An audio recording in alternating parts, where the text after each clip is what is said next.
nolosha bini'aadam kastaba dhab ahaantii miyay qiimo leedahay? Haddii aysan sidaas ahayn, yaa xaq u leh inuu go'aamiyo nolosha la badbaadinayo iyo midda la iska tuurayaba? Enemiga Monster wuxuu si qoto dheer ugu dhex milmaa su'aalahan cabsida leh, isagoo furfuraya sheeko ay dad badan weli u arkaan mid ka mid ah thrilleriska cilmi nafsiga ugu waaweyn. Ma ahan oo keliya Enemy, balse guud ahaan sheekooyinka ebed la sameeyey. Taxanahan wuxuu ka baxay telefishinka laga bilaabo 7 Abriil 2004 ilaa 28 Sebtembar 2005, wuxuuna lahaa guud ahaan 74 qaybood, taas oo aan runtii u dheerin marka loo eego heerarka enemiyada. Waa la qabsasho laga sameeyey manga Naoki Urasawa isla magacaas wata. Dadka ugu muhiimsan ee sheekada waa Dr. Kenzo Tenma iyo Johan Liebert. Halyeeygeena dhakhtarka wuxuu matalaa naxariis iyo damqasho, isagoo dadaal badan gelinaya ballankiisa caafimaad. Dhinaca kale, Johan waa kasoo horjeedka gebi ahaanba, waa isku ururin dhammaan xumaanta oo hal qof lagu dhex daray. Cabsi leh sida Batman iyo Joker, labada qof ee ugu waaweyn waxay ku jiraan xiriirkooda isku xiran ee sunta ah. Laakiin intee ayuu midabka akhlaaqda halyeeygeena ahaan doonaa mid aan wasaqaysnayn, ama si fudud loo dhigo ma jiro qof dhab ahaan guuleysta dhamaadka. Haddaba aynu bilowno oo aan ogaano, aynu si dhab ah u barana Monster. Safar maskaxeed oo qoto dheer aan ku dhex marno bulsho Jarmal ah oo ka dambeysay xilligii Hitler. Ka hor intaynan sii socon, haddii aad run ahaantii jeceshay sheekooyin sidan oo kale ah, waxaad ku soo biiri kartaa kanaalkeena Mufka Enemy. Runtii taageeradaada ayaa naga dhigaysa inaan sii wadno qisadan iyo kuwa kasii xiiso badan. Ka hor intaynan bilaabin, aan ku salino nabiga Allahumma salli calaa sayidina Muhammad.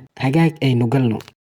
qaybta koowaad waxay ku furmaysaa oraah ka hadlaysa bahal madaxyo badan leh oo ku jira kitaabka muujinta. Tani waa aragtideena ugu horeysa ee Monsterka xitaa ka hor inta aanan la kulmin. kadibna waxaan tegaynaa isbitaalka xusuusta Esler, halkaas oo Dr. Kenzo Tenma oo kasoo baxo qolka qaliinka, isagoo hadda badbaaday nolosha fanaan oo beero caan ah. saaxiibadiis iyo shaqaalaha kale ayaa ammaano ku daadanaya, iyagoo dhahaya waa garaad, waa mucjiso, waa nin khibrad leh. Tenma wuxuu ku jawaabaa edeb iyo is-hoosaysiin, laakiin markay hawada caddaato xaqiiqada wejigiisa ayay ku dhacdaa. haweeney Turkiya oo ooyeysa ayaa ilmaheeda haysta oo murugaysan. ninkeeda ayaa dhowaan dhintay, iyo ilmaha oo aan waxba galabsan oo rajaynaya ayaa weydiinaya hooyadiis meesha aabihiis ku sugan yahay. Tenma ma joojin karo eegmada, maxaa yeelay damqashada iyo dembiga ayaa si tartiib ah u soo galaya. waxay tahay 1986 Jarmalka. Tenmana wuxuu toosaa asagoo arkaya saaxiibtiis hore ee Eva Heinemann oo ah qof leh hiigsiyo weyn oo qurux badan. telefishinka aabaha Eva Udo Heinemann oo sidoo kale ah agaasimaha isbitaalka ayaa ku raaxaysanaya ammaanta warbaahinta oo ku saabsan qaliinka fanaanada oo beero ee guuleystay. Dr. Udo waa nooca dhakhtar daacad dara ah ee ka faa'iideysta guulaha shaqaalaha ka hooseeya isaga oo sheeganaya. waa mid quman oo xad dhaaf ah.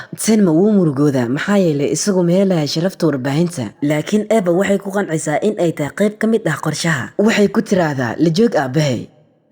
Which means I'll be the director's wife. You better make me happy, Kenzo, because hardship doesn't suit me. goordhow Tenma markale qaliinka ayuu ku jiraa, markaan isagoo la jooga saaxiibkiis Dr. Becker oo si fudud u sheegay xaqiiqo adag. isbitaalada nolosha ma badbaadiyaan, waa lacagta iyo siyaasadda. Tenma waxaa laga faa'iideysanayaa isaga oo uu hogaamiyo agaasimaha isbitaalka. waa garaac xanuun badan oo maskaxda ku dhacda, laakiin ka hor intaanan si buuxda u fahmin, haweeneydii Turkida ahayd ee aan hore u aragnay ayaa raadisa. way careysan tahay, waxay dalbanaysaa in uu ninkeeda u soo celiyo. ninka dhintay sababtoo ah Tenma waxaa la siiyey inuu mudnaanta siiyo fanaanada opera ee caan ah. Tenma wuu istaagayaa isagoo go'an. wuxuu yahay dhakhtar garaadle, ma aan qof intaas dhaafsan oo soo celin kara nin dhintay, laakiin isla waqtigaas isagoo og in uu badbaadin lahaa ninka Turkiga ah haddii aysan jirin fanaanada opera ee caanka ah. wuxuu dareemayaa sidii dilaa. markii uu casho la jooga Eva, Tenma wuxuu u sheegaa wax walba, shakigiisa, xanuunkiisa iyo culayska aan la qaadan karin dadka la mudnaanta siinayo. Eva waxay ka warqabtaa muwadada iyo sheekada fudud, marka waxay ugu falcelisaa si yar.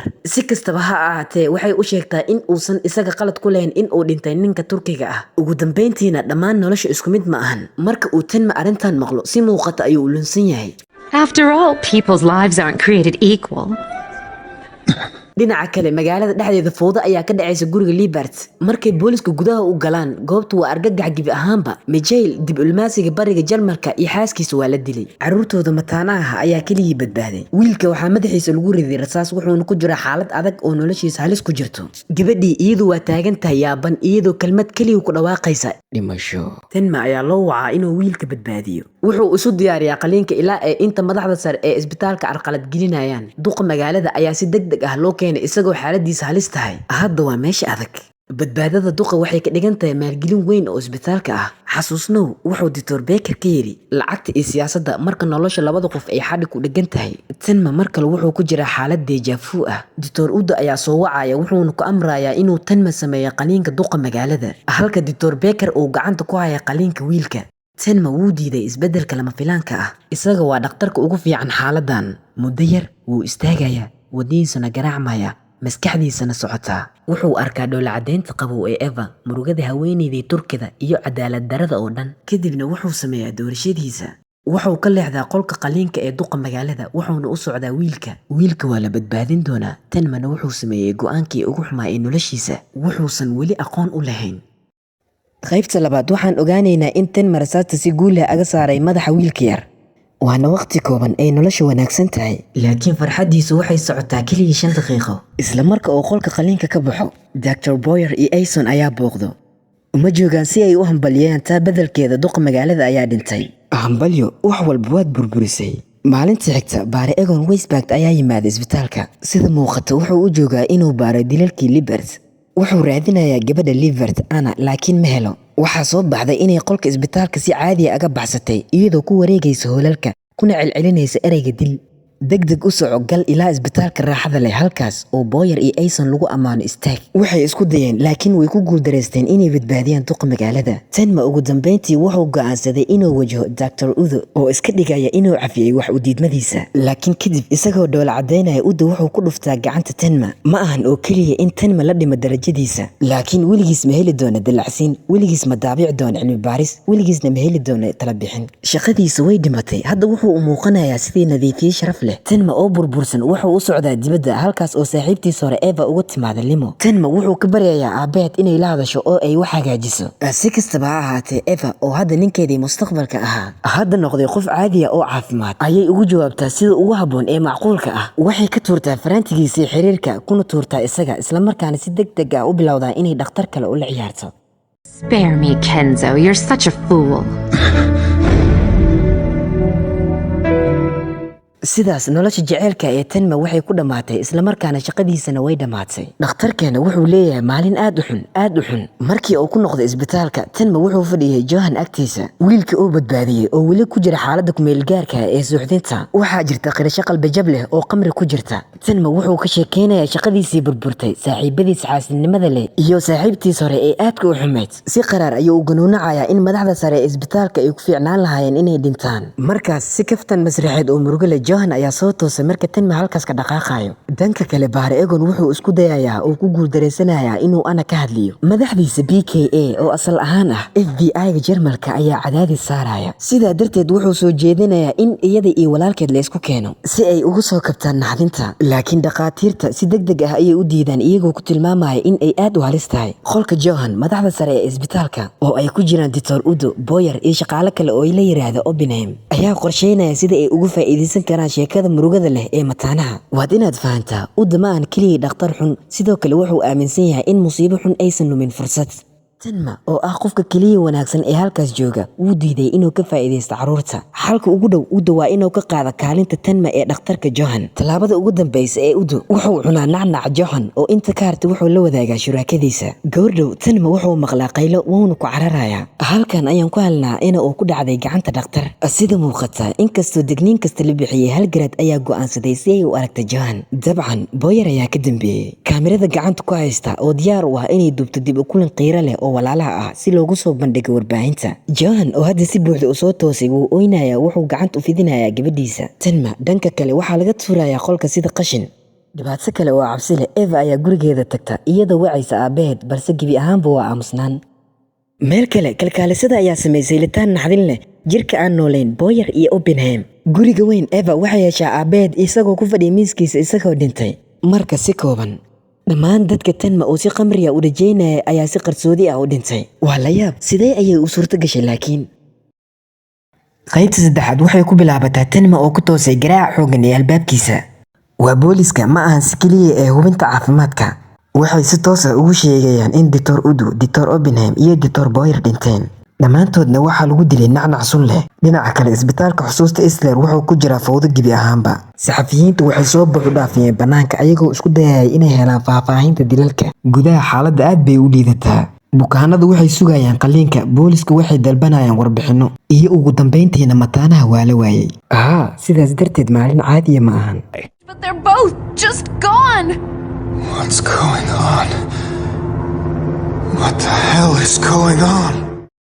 xuska Udo Tenma iyo saaxiibkiis Dr. Becker waxaa joojiyay kormeer Egon iyo Henry Longe, laba baare oo si cad indhaha ugu haya Tenma. maxaa yeelay marka tartamayaashaada xirfadeed ay si kadis ah u dhintaan, dadka badankiis ayaa shaki gala. markaas si la yaab leh, Tenma oo mar hore liis madow la geliyay lagana soocay, waxaa loo dilacsiiyey inuu noqdo agaasimaha sare ee qaliinka isbitaalka xusuusta Esler. waxay u dhowdahay inay noqoto gabay. shaqadii oo loo sheegay in uusan heli doonin ayaa hadda u furmatay. runtii waa wax la yaab leh sida ay nolosha u shaqayso marka dhammaan dadka kaa hor istaagaya guushaada ay si qarsoodi ah u baaba'aan. Eva oo had iyo jeer fursad raadinaysa waxay go'aansataa in tani tahay waqtiga ugu habboon ee hadda la xiriiri karto. waxay ugu yeertaa maqaayad dhoolla caddeyn buuxda iyo ka shalaynta, iyadoo u sheegaysa markay u sheegto inay rabto inay wax saxdo. Tenma oo ugu dambeyn helay dareen caafimaad qaba oo is-ixtiraam iyo sigma buuxda leh. hal fiir oo keliya ayay u eegtaa isaga, wuuna baxaa. aan u gudubna 9 sano ilaa 1995. lamaane dhexdhexaad ah ayaa si isdaba joog ah looga helayaa meydadkooda galbeedka Jarmalka, waxaana ay boolisku isku dayayaan inay helaan ciddii ka dambeysay.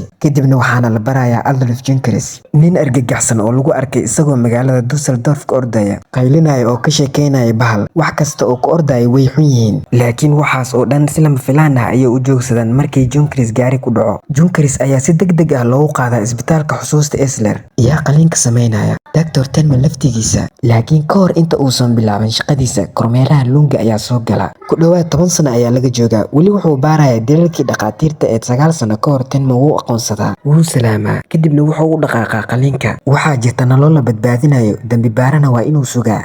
Please do be sure to perform a successful operation for the sake of the BKA.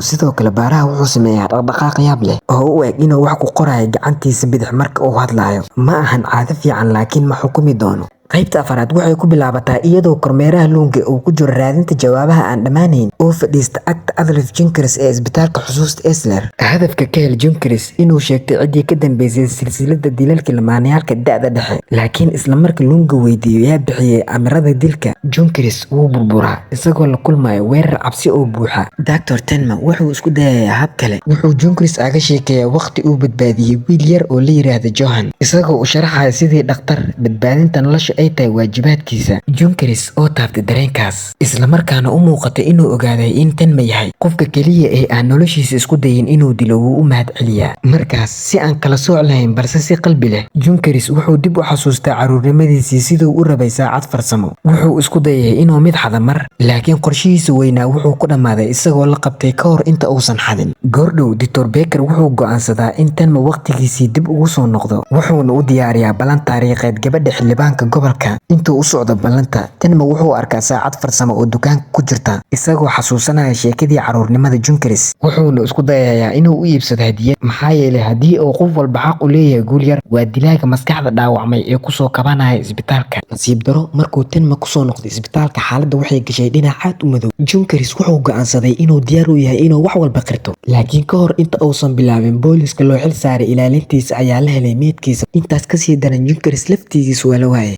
runtii waxay gashay xaaladda dhinacaad u qalqal badan. Tenma oo hadda si buuxda u qaadanaya doorka baare wuu raadiyaa Junkers ilaa goob dhisme, halkaas ayuu ka helaa isagoo ku fadhiya gacmaha iyo jilbaha Johan agtiisa. Junkers oo si baan u cabsi galay, ugu dambeyntii wuu qirayaa xaqiiqda. Johan waa maskaxdii ka dambeysay silsilada dilalka lamaanayaasha da'da dhexe, isaga waa kan bixiyey amarada. iyadoo laga fiirinayo Junkers wejigiisa, wuxuu si sax ah u fahmay sida uu habeenkan ku dhammaan doono. sidaas darteed, Tenma wuxuu ka baryayaa inuu baxsado. Tenma oo weli ku rajaweyn in mar wiilka uu badbaadiyey uusan ahayn dilaa taxan ah oo dhiig qabow leh, wuxuu isku dayaa inuu Johan ka dhaadhiciyo. wuxuu u sheegaa Johan in nolosha culayska uu qof walba isku mid yahay, qofna xaq uma lahan inuu go'aamiyo cidda dhimanaysa. tani waa isla mabda uu ku hayay tan iyo maalintii nasiib darada ahayd oo ka saaray rasaas madaxa Johan. Johan wuxuu markaas u sheegaa Tenma inuu hadda leeyahay magac cusub, laakiin weli si qoto dheer ayuu ugu mahadcelinayaa Tenma inuu badbaadiyey noloshiisa, xitaa wuxuu u arkaa sida aabe. waa la yaab, wuxuu Tenma u diraa hambalyo isagoo ku ammaanaya heerkiisa sare ee isbitaalka. kadib dhimashadii 9 sano ka hor, Tenma wuu la yaabay markii uu ogaaday in Johan uu ka dambeeyey dilalkii 3 geesoodka ahaa, Dr. Udo, Boyer iyo Oppenheim, sida Faust iyo Mephistopheles. Tenma wuxuu u muuqday inuu si aan ula kacayn heshiis ula galay shaydaanka markii uu u rajeeyay dhimasho cadowgiisa.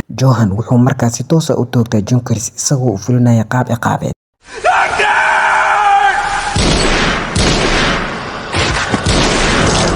yohan wuxuu toogtaa Junkers si toos ah isagoo meel aad ugu dhow sida qaabka dil toogasho ah. Intaas kadib wuxuu wejigiisa u muujiyaa Tenma isagoo leh muuqaal degan oo aan la akhriyi karin. Tani waa sida bahal dhab ah u egyahay ka fog bahalka madaxa badnaa ee lagu soo sheegay kitaabka muujinta bilowga qisadeena. Tenma oo naxdin leh laakiin go'aan adag leh wuxuu markii dambe u sheegaa baaraha Lunga wax kasta oo uu maqlay iyo wixii uu arkay. Lunga si taxaddar leh ayuu u dhageystaa, farihiisana waxay sameynayaan dhaqdhaqaaqii la yaabka lahaa ee uu hawada ugu qori jiray. Laakiin su'aashu weli way taagan tahay, ma dhab ahaan ayuu rumaysan doonaa Tenma mise Tenma ayaa noqon doona eedeysanaha koowaad?